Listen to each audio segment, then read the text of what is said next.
Hi everybody, so I am going to show you how to navigate the folder structure in Schoology for your courses at the high school level. So what you're going to do is right now I'm on the web version of Schoology. I'll show you the app version in a little bit. But here I'm going to go to courses, and then I'm going to use the math course as an example. And here what you'll see is you see an update. Your teacher might have an update, which we're going to talk about later. But here at the bottom, you'll see that at the top, there's a general resources and support folder. And this will be in every class. You'll see a folder at the top that's called general resources and support.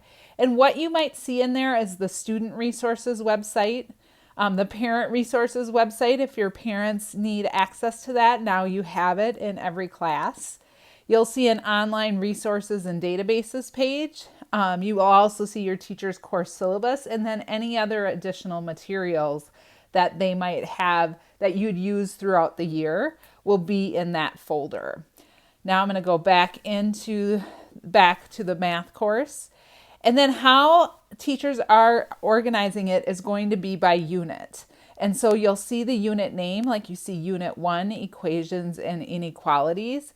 And then you'll see a date range at the back. And you might start by seeing a date with a dash and not an end date. So it would give the start date, but it might have the end date later.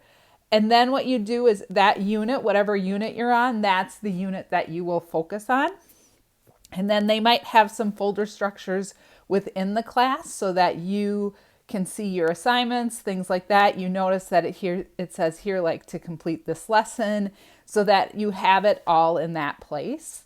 So this is the web version. So now what I'm going to do is I'm going to bring over the app version. And so again, I'm going to just make the web version a little smaller. I'm going to go into that math course. And you notice it looks the same. If I would go back over here, you'll see that general resources and support and then the different units. If I tap in the app, it just breaks down that folder. It doesn't go to another page. So that is one of the differences between the app and the web browser. Also, you'll notice that the announcement or the update didn't show up at the top. You would have to go here to get those updates. So that's something to think about if you're utilizing the app. It's recommended that most of your navigation happens in the web browser, and then you utilize the app to take assessments, do quizzes, things like that. So that's a little bit about navigation of folder structures in a high school class.